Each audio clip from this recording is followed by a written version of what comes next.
Hi there, welcome to Ximending Shopping District here in Taipei, Taiwan. Jinyan Kuai, Happy New Year. Can't wait to get started.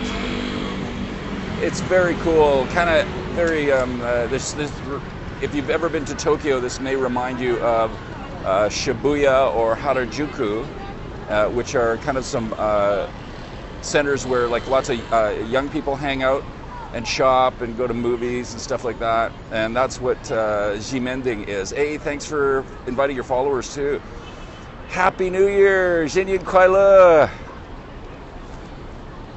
Thank you so much for the hearts and the monkeys. It's the year of the monkey. And I have so many cool things to show you. Hello, Los Angeles.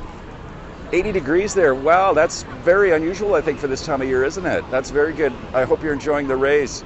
It's warm here today too. The last couple of days, it's been the last 2-3 days have been the first days in maybe a couple of weeks at least that I've been able to just walk around with a long sleeve shirt on.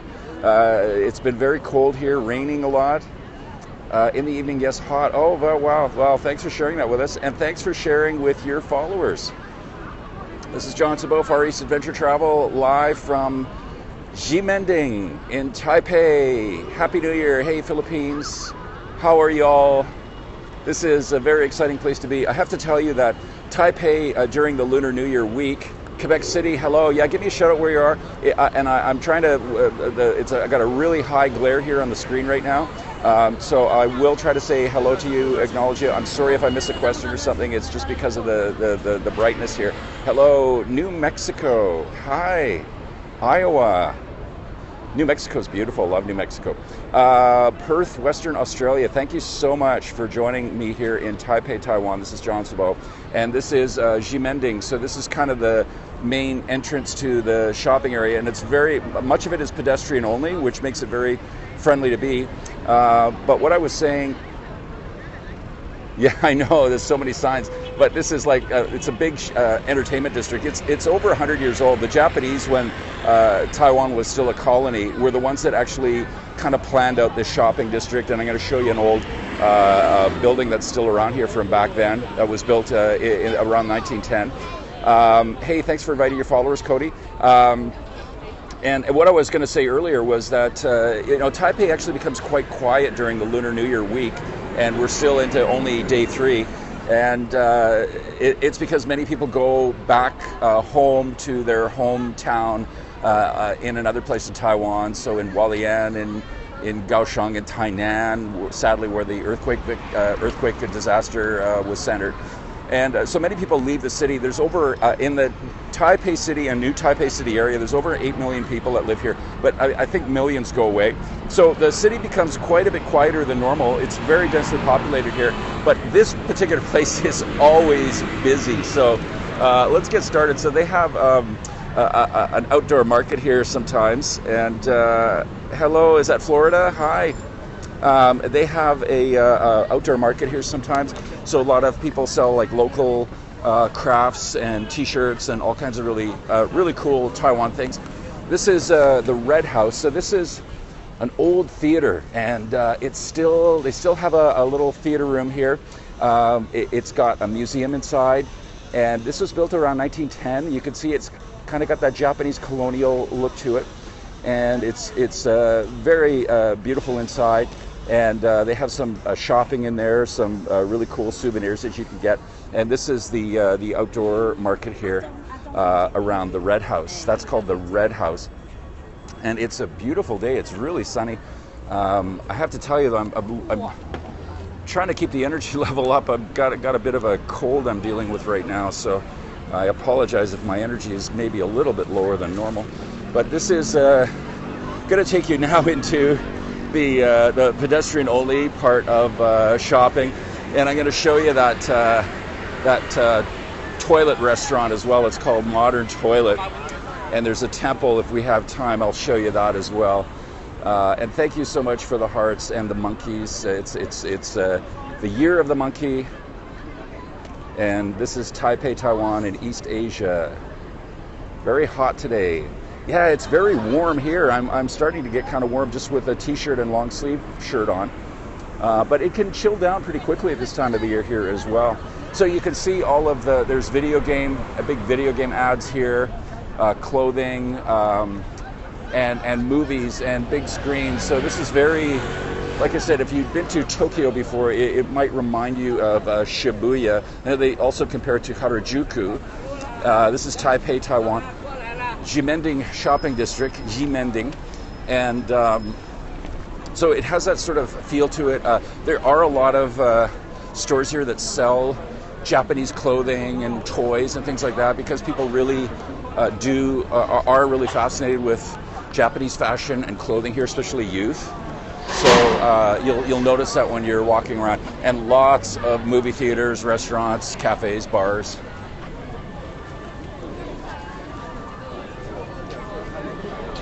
No rioting in Hong Kong. No, and it's a very different. It's a different feel here for sure. And it's an interesting point you brought up. This place you can come at any time of the day. At night it's like this as well, but it's really busy here because of the holiday week. Most people have 5 days off, so you can see how crowded it is here. This is the pedestrian-only part of the shopping district, and this is such a safe place to come at night. You could come here. You could let your kids come here at night and not worry anything's going to happen. It's a very, very safe place. How about Taiwan? Nothing like that in Taiwan. No riots, nothing. Anything like that's usually very peaceful. There was a sunflower movement. The students protested here, but it was fairly peaceful a couple of years ago. And we're about to come into an area where a lot of street performers come out to as well, because obviously they've got quite the captive audience. And there's food stalls here too. And it's interesting, I don't know if it'll happen today, but quite often a lot of these people, Happy New Year, Ximending Kaila. You're in Hsinchu, I think you told me before. So a lot of these guys that have food stalls here, like this one, I'm not sure about this guy in particular, but a lot of them they don't have permits to be here. And so if they find out the police are coming, they just all of a sudden make a big dash with their cart running through the crowds. It's interesting. You may even see that happen today. From Taipei 101, this is maybe, I don't know, about 5 or 6 MRT stops, maybe about 15 minutes if you were riding the MRT. And the MRT is just like, it's a great subway system here, MRT system. It's super efficient, inexpensive. What year is it there? Year of the monkey. Yeah, I heard about the licensed vendors in Hong Kong, absolutely. Yes, I heard about the fishball protest. But nothing like that here. Our big concern here right now is these people that are trapped in the earthquake rubble. That's kind of what is on the minds of a lot of Taiwanese right now, and people that live here, because it's very serious. The death toll is up to 40 now from the earthquake. And so our minds are kind of more centered on that right now than anything else, because of, we're all praying and hoping that they can pull those people out alive still that are in there. There's over 100 that are still trapped, they say, in the rubble. And I've been to Nepal before. I was in Nepal during the earthquakes there last year, and I know that people can survive that long. It's hard, but people can survive. So that's kind of what's on our mind here in Taiwan. But I do feel for the people in Hong Kong for sure. So I'm going to see if I could find this toilet restaurant. I think I know where it is. I've been there before, not inside. I don't have an appetite for eating out of a plastic toilet, but I want to show you this because it's kind of very East Asian, quirky, and there's different things like that around here. And it's kind of Japanese as well. You'd find something like that in Japan, a restaurant where they, have a sort of a quirky environment.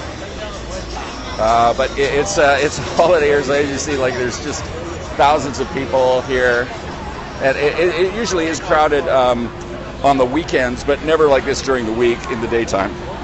Thanks for inviting your followers. Thank you for the monkeys, the hearts, everything. And it's easy to share. Just swipe the screen left to right on iOS or up on Android, and then tap share, or just tap the little figure in the right corner there. And if you're just joining us, it's Jiangsu in Ximending district in Taipei, Taiwan. This is an old shopping district that dates back to about 1910 when it was first planned. And they have some of these old singing parlors here. I think they still might be around, where ladies sing these old Taiwanese songs and old guys go in there and listen. But it's not so much anymore because those guys are kind of like dying off. So it's definitely skewed more towards younger people in this area particularly. And there's the KTV, so that's the karaoke places where people rent rooms and do have their parties. It's a warm day here. Yeah, it is a warm day. And I was mentioning you. What am I doing in Taiwan? I work off of pretty much I virtually work. I'm a writer and a broadcast journalist. I talk and write about travel. I produce a couple of podcasts and do some writing, and I'm a photojournalist. And I work all over Asia, but I spend a lot of time in Taiwan because I really like it. It's a nice place to be. It's safe, very friendly people, culture. I don't have to cook. There's so many restaurants here. Most people in Taipei, by the way, they go out for dinner 4 or 5 times a week. The name of the podcast is FarEastAdvTravl. There's 2 of them on iTunes. Hey, how are you? How are you? Nice to see you. There's 2 of them on iTunes, and one is an audio only and one is a video one. I'm just piecing together one. I should have it up tonight on Lunar New Year, on the first day of Lunar New Year, when I visited a few of the temples around Taipei. And I just started an audio podcast with working with a partner in the United States, Blog Talk Radio, and that's going really well right now. It's #1 in the new and noteworthy section of travel, and it's same thing. So the audio one's a black and white picture of me, and the video one's a color picture of me. And so that would be cool if you check those out on iTunes, or go to my website, FarEastAdvTravl.com. I'm going to try to find this toilet restaurant. I want to just show you this because it's hilarious. And only here. There's a restaurant in Singapore that has kind of a surgery theme. So you sit at a surgeon's table, and they bring out these things for you to eat with that are kind of almost like surgical tools. And they have regular restaurants, lots of regular restaurants here, basic places, all that kind of stuff. But it's kind of a quirky thing to East Asia, particularly. I'm originally from Vancouver, BC, Canada. Thank you for the hearts, the monkeys. It's the year of the monkey. Jinyin Kuai if you are in Taiwan. Hope you are well and having a wonderful week off. Do I like Taiwan better than Canada? It's just different. You know, I can't say like it. I enjoy it now. I lived in Canada, most of my life. So of course, Canada's close to my heart. It's beautiful. I'm from British Columbia. It's very, very beautiful there. But, I've got a different life now here. And I travel, and I'm lucky to be a Canadian that allows me to do that. Geng Shi Fat Shai! Geng Shi Fat Shai to you. I've been here for about 2.5, going on 3 years off and on. I first came here in 2013. I met somebody, and they invited me to come and stay. We did some mountain climbing together. I was here for a couple of months, and then I kind of determined then that this is going to be a good place for me to base myself out of. So I went home and sold everything, and I've been here ever since. So I was just in India and Nepal before Christmas for a couple of months, traveling and photographing and filming and doing everything, and I'll be in Thailand next month. I love Taiwanese people. Taiwanese people are some of the friendliest people in the world. They're so kind, and especially when you go to the smaller towns and in the south, like the city that's getting all the attention right now because of the earthquake, Tainan. Such friendly people there. Really, really nice people. And I just want to find this. I always get confused because there's just so many streets and lanes here. Yeah, I would say so, yeah. I mean, again, I'm a Westerner, so they kind of look at me as kind of unique. So I get treated a little bit differently than probably they treat each other. so they're very kind and friendly to Westerners. But overall, they are very friendly people. I say, like Canadian people, people from the United States are very friendly too. So crime rates, it's one of the safest countries in the world. Personal crime rate's very, very low here. And there was a poll out last year on Facebook, and they rated the top 10 safest cities in the world. Japan was number 1. Taiwan was number 2, and Hong Kong was number 3. And I hope Hong Kong can keep their standing. So this is kind of the street action area here, and I think I'm going to have to head back in another direction, and I want to show you back into the pedestrian area. You may not find this toilet restaurant. I knew I should have started my Periscope out there. But give me a shout out if you just joined me too. Give me a shout out where you are. I'd love to say hi to you. Got people from the States, Australia. It's a toilet restaurant. Well, it's just a quirky gimmick. They serve the food, and it's like curries and things, so it looks like poop, and they serve it in these little plastic toilets instead of a plate or a bowl.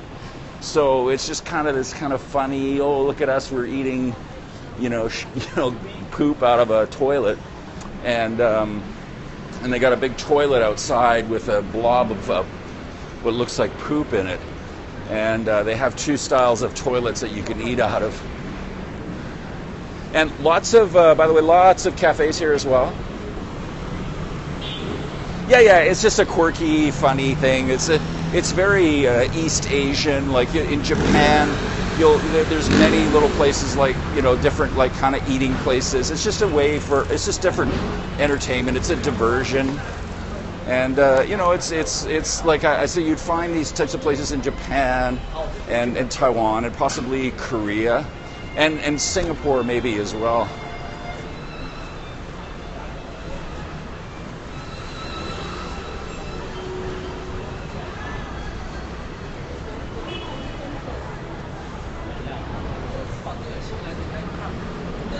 Okay, I'm going to go back this way, and we'll get back into the massive crowds.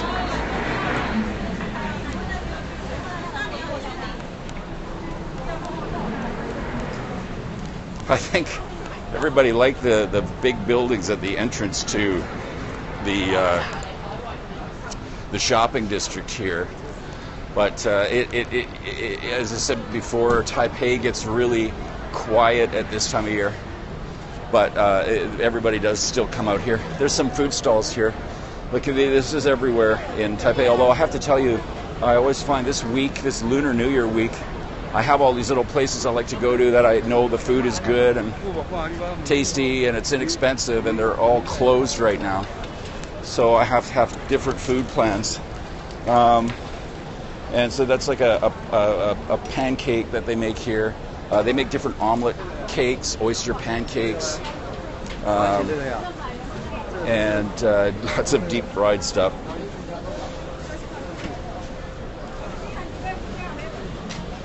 This is what it's like living in a densely populated place. I like the food of Taiwan, I really do. I like a lot of the Japanese stuff they make here too, but I don't eat meat, I don't eat pork. So a lot of the stuff that they make in Taiwan is pork related. Or they have a special dish called beef noodle soup. It's very popular here. I go by a Pikachu. It wouldn't be hard to find those here. You see, like all of they have tons of this stuff everywhere here. Noodle soup, the best, yeah. Well, I like sesame noodles, and actually the convenience stores, you can actually get some pretty good food in there sometimes, like some sushi and things like that.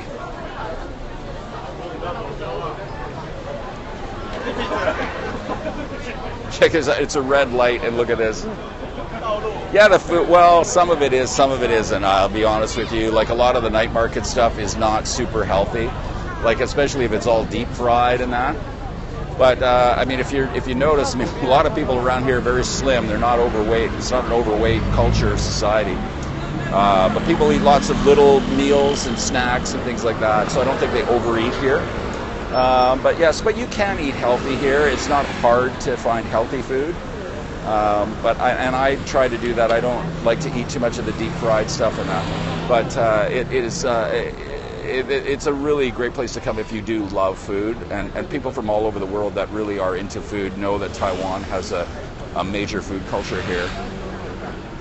No, it's not that I'm kosher. I just don't eat meat. I don't eat pork, chicken, beef, anything. I just eat fish and vegetables. I don't eat dairy. I kind of have a quasi-personal diet. And it works for me. How's a night and day? Taiwan and China are different night and day, other than the ancient culture of Lunar New Year and the temples and things.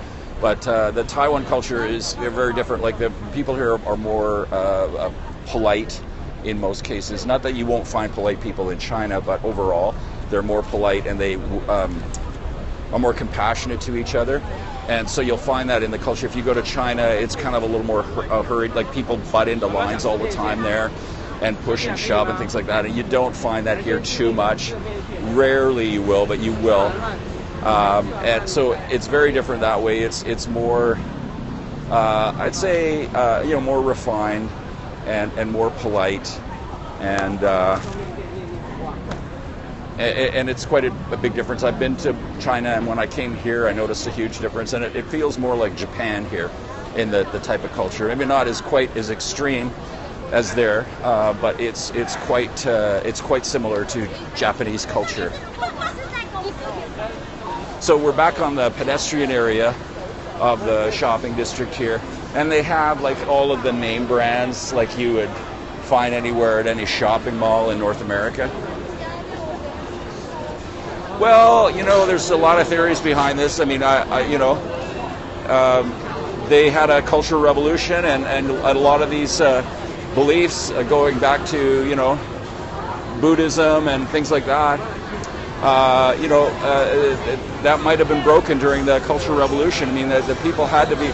It was one of the biggest Buddhist countries in the world at one time. So, it's quite possible that the communist movement and that shifted the whole culture to a different way of thinking, and they left some of those wonderful things about their culture behind in order to start a new culture or way of life. So, there's lots of different theories behind it. But there is definitely some tension here sometimes between the two. Some Taiwanese people don't like Chinese people, but there's very friendly, nice Chinese people as well. So it's not. And a lot of times it's these big tour groups that kind of give people a bad name as well. And big tour groups, no matter where they are in the world, can be kind of obnoxious. So now this is a crowd. Like this is the most crowded you'll ever see it. I mean, I think even on a weekend. Yeah, Taiwan is. It makes all its own decisions and everything else. It has China kind of breathing down its back, saying we want you back. But it has its own army and navy and everything. I did hear about Hong Kong, yes. So it's definitely a sovereign nation. China doesn't want to believe that, but it is. And so they make their own decisions. They have their own constitution. And I'm sorry, I think there was another question somebody asked me. It slipped my mind.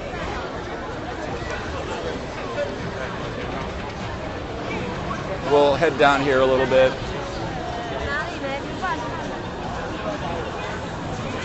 Thanks for sharing with your friends and followers as well. This is Ximending district in Taipei.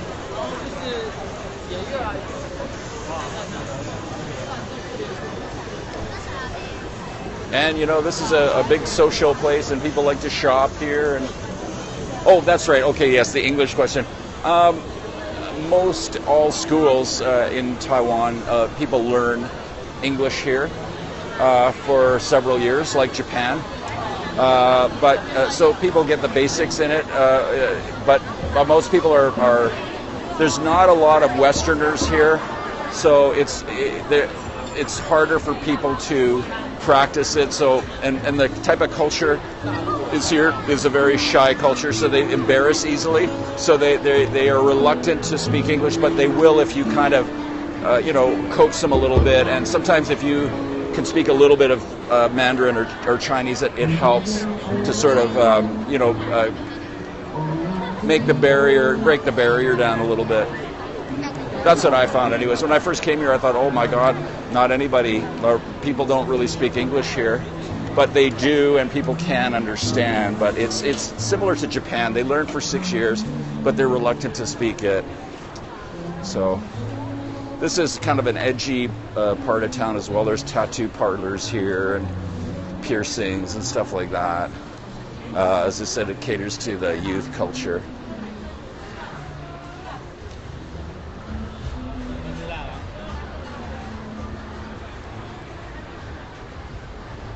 They start in grade 1.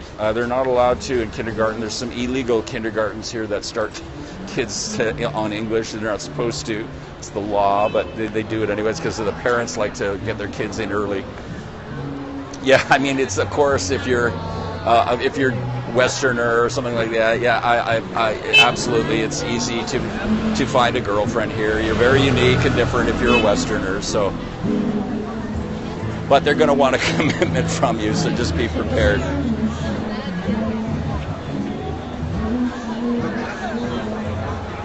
So this is kind of the main area. Yes, I said that, yeah. And show you a little bit of singers here before I go. Yes, the women are very beautiful here, yes. 我不想走，去你妈的路口，破碎的承诺，到了码头，浪水了，风冷依然依旧，想念不休，可到我心很痛。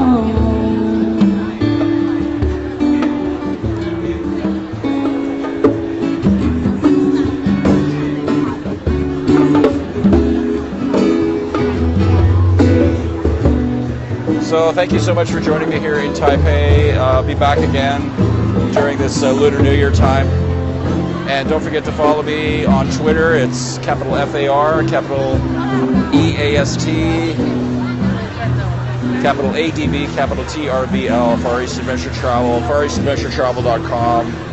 Thank you. 谢谢. Bye-bye from Taipei.